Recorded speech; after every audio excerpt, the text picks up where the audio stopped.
Incroyables abysses.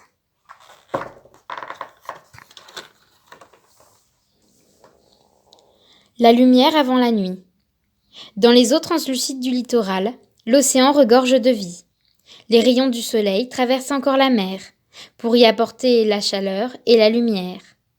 Attirés par un étrange balai, des calamars rejoignent des méduses, qui sous leur ombrelle, tournoient en quête de plancton.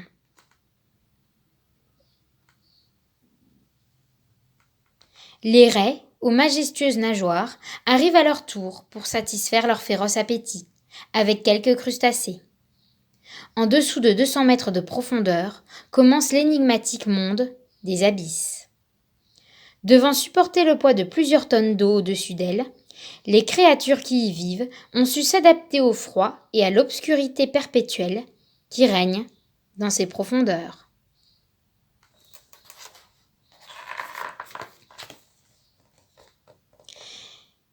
Clione et sténophore. Tels des papillons, les minuscules cliones virevoltent paisiblement dans les eaux sombres. Ceux qu'on appelle aussi anges de mer sont en fait de redoutables tueurs qui chassent de petits invertébrés en déployant leurs drôles de tentacules. Non loin de là, les sténophores, de curieux organismes gélatineux surnommés groseilles des mers, se déplacent tous îles dehors pour agripper leur proie grâce à leurs longs coloblastes collants. Soudain, les sténophores s'illuminent et clignotent de 1000 couleurs irisées. Les baleines arrivent. Sur leur passage, elles vont avaler tout ce petit peuple qui constitue le plancton.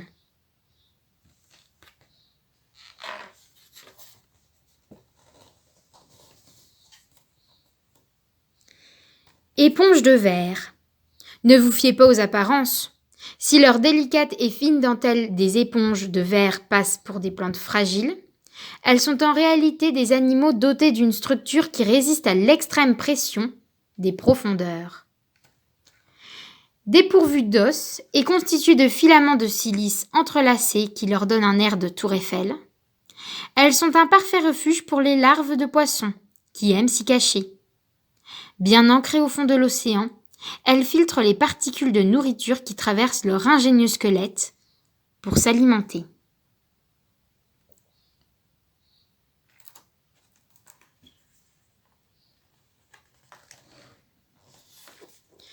Tuniciers prédateurs.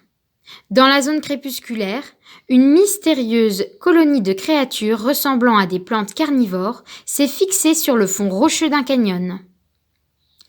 Les tuniciers prédateurs ont vraiment très faim.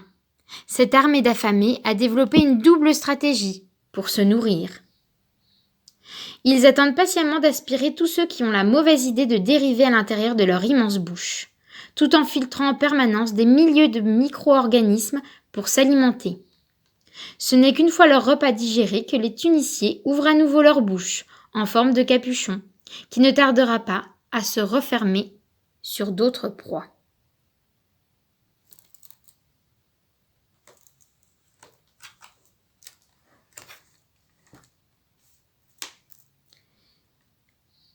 Vers bombardier et éponge harpe. Dans l'obscurité des abysses, les vers bombardiers ondulent en agitant des éventails de chaque côté de leur corps transparent. Dès qu'ils se sentent menacés, ils larguent de petites bombes vertes remplies de liquide qui éclatent et brillent pendant quelques secondes. Mais il en faut plus pour éloigner l'élégante éponge harpe. Cette curieuse cathédrale, nommée ainsi car son corps rappelle les cordes de l'instrument de musique, est en fait un féroce prédateur. Une fois qu'un petit crustacé est tombé dans les minuscules crochets qui recouvrent ses membres, elle l'enveloppe d'une membrane et lentement commence à le digérer.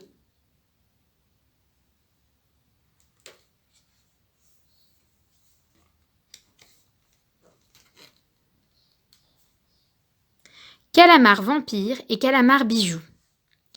L'inquiétante nuit éternelle qui règne dans les abysses abrite des créatures qui semblent remonter des enfers. N'ayez crainte, le calmar vampire, malgré son corps rougeoyant, ses dents crochues et ses yeux bleu saphir, n'a rien d'effrayant.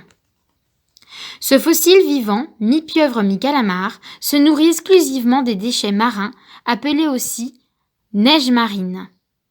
Quant aux calmars bijoux, tachetés de photophores bioluminescents, ils ont un regard vraiment monstrueux. Dotés d'une surprenante anomalie oculaire, leur œil gauche, 2 fois plus grand que le droit, leur permet de capter la lumière de la surface.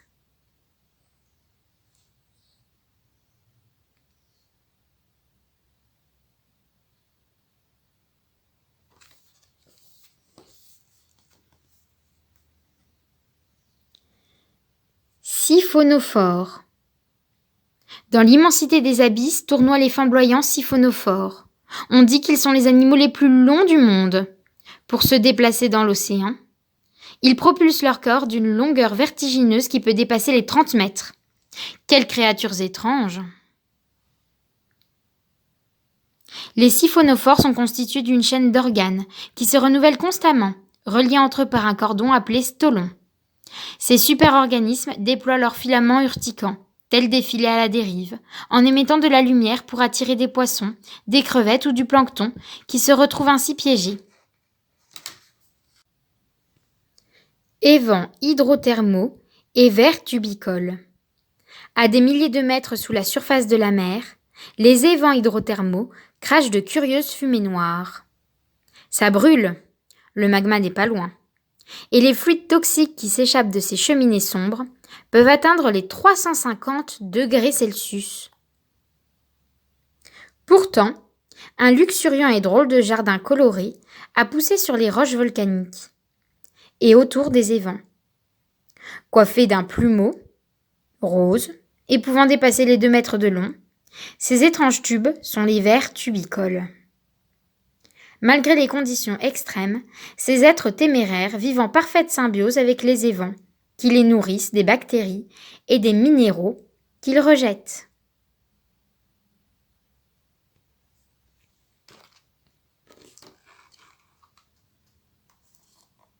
Poissons pêcheurs. Tapis au fond de ténébreuses abysses, l'effrayante et insaisissable femelle du poisson pêcheur se dissimule dans le noir. Patiemment, elle guette et attend dans les eaux glaciales l'arrivée de son déjeuner. Ce fantastique poisson a une technique de chasse étonnante. Il déploie le leurre bioluminescent fixé sur son front comme une canne à pêche pour attirer la faune des profondeurs devant sa monstrueuse gueule. Hypnotisés par cette lanterne lumineuse, les proies se retrouvent prises au piège des dents démesurées, que l'on appelle aussi le diable des mers.